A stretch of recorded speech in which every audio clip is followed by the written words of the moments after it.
প্রিয় স্নেহের সিক্স সেমিস্টারের ছাত্রছাত্রীরা, আজকে আমি যে বিষয় নিয়ে আলোচনা করব সেটি হচ্ছে তোমাদের যে বাংলা ডিএসসি B2 পেপার রয়েছে। এই বাংলা ডিএসসি পেপার থেকে আমি তোমাদের অলরেডি গুরুত্বপূর্ণ কিছু বড় প্রশ্ন যেগুলো আসার মতো তার উত্তর সহ আলোচনা করে দিয়েছি।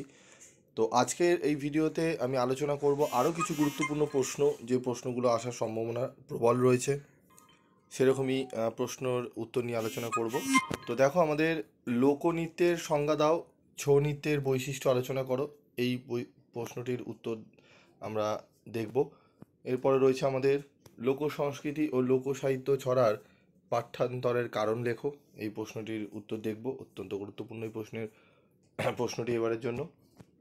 এরপর রয়েছে আরেকটি প্রশ্ন, যেটি হচ্ছে তোমাদের বাংলা ধাঁধার বৈশিষ্ট্য সমূহ আলোচনা করো। তো ধাঁধা হচ্ছে এমন একটি বিষয়ের সংক্ষিপ্ত উপস্থাপন যেখানে মূল বিষয়টি অনুক্ত থাকে এবং পাঠক বা শ্রোতা সেই লুকানো বিষয়টিকে খুঁজে নিতে উদ্বুদ্ধ হয়। তাই ধাঁধাকে রহস্য সুন্দরীও বলা যেতে পারে। মূলত আহ, কৌত কৌতুক রস সৃষ্ট ও সামাজিক জীবনের আনুষ্ঠানিক কোনো ক্রিয়া সুসম্পন্ন করবার উদ্দেশ্যে ভারতের আদিম জনজাতি মধ্যে ধাঁধা বলবার রীতি প্রচলিত রয়েছে। তো এখানে সংজ্ঞা রয়েছে ধাঁধার, তোমরা দেখে নেবে এগুলো। লোকসংস্কৃতিবিদরা ধাঁধার উদ্ভবের কারণ হিসাবে কয়েকটি নৃতাত্ত্বিক বৈশিষ্ট্যকে চিহ্নিত করেছেন। আদিম সমাজে মৃতদেহের সামনে প্রত্যক্ষভাবে ভাব প্রকাশের অন্তরায় ভাবা হতো প্রেতাত্মাকে। তাই অপ্রত্যক্ষভাবে ভাব প্রকাশের যে পদ্ধতি গৃহীত হতো তা ধাঁধার প্রতিরূপ। প্রাচীনকালে গ্রিস ও রোমের বহু স্থানে ধাঁধার যুদ্ধ হতো, বাইবেলে যার উল্লেখ রয়েছে। ধাঁধার বৈশিষ্ট্য: ধাঁধায় থাকে ভাষার প্রতি দখল, চিন্তার উৎকর্ষ এবং ছন্দ সম্পর্কে স্বচ্ছ জ্ঞান। ধাঁধার প্রশ্নকর্তা এবং উত্তরদাতা দুজনেই সক্রিয় থাকে। ধাঁধা যেহেতু সক্রিয়তার চর্চা, তাই এখানে বুদ্ধির অনুশীলন যেমন ঘটে, অন্যদিক দিয়ে ধাঁধা এরকমের মানসিক ক্রিয়াও। ধাঁধার ধাঁধায় বুদ্ধির অনুশীলন ঘটলেও তার মধ্যে প্রবাহিত থাকে এক নির্মল হাস্যরস। পরিচিতি এবং দৈনন্দিন জীবন থেকে ধাঁধার উপকরণ সংগ্রহ করা হয়, যেমন সিল, নোড়া, উনুন, ছাতা, লাঠি ইত্যাদি। ধাঁধায় বর্ণ, চিহ্ন, সংখ্যা, আকার, আচরণ, গুণ ইত্যাদির দিক দিয়ে সাদৃশ্য বা তুলনা আরোপ করে সংকেত তৈরি করা হয়। ধাঁধার মধ্যে আঞ্চলিক বৈশিষ্ট্যের পরিবর্তে জাতীয় বিশেষত্ব প্রকাশ পায়।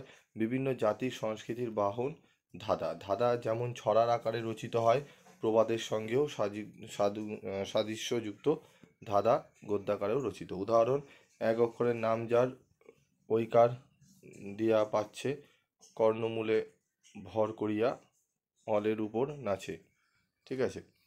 তো এরকমই উদাহরণ দিয়ে তোমরা আরও অন্যান্য উদাহরণ রয়েছে, তোমরা চাইলে দিতে পারো। তারপরে বাংলার লৌকিক ছড়া চর্চায় রবীন্দ্রনাথ ঠাকুরের ভূমিকার পর্যালোচনা করো।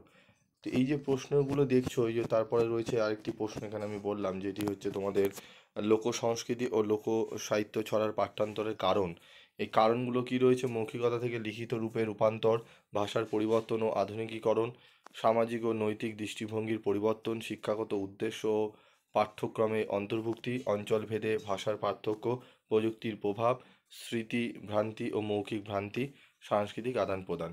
তো এই যে প্রশ্নের উত্তরগুলো দেখলে, এই যে আলোচনা, আমি একটি প্রশ্নের উত্তর করলাম, এবং এই যে যে কটি প্রশ্ন আমি তোমাদের দেখালাম, এর যদি নোটস তোমরা পেতে চাও তাহলে তোমাদের কি করতে হবে, তোমাদের আমাদের যে গ্রুপ রয়েছে সেই গ্রুপে আমি অলরেডি এর আগেও দিয়ে রেখেছি, আমি যারা নতুন জয়েন করবে তাদের জন্যও দিয়ে দেবো। তো তোমরা যারা গ্রুপে রয়েছো সেই গ্রুপে থেকে তোমরা কালেক্ট করে নেবে। আজকের মতো ভিডিওটি শেষ করছি, দেখা হচ্ছে পরবর্তী ভিডিওতে।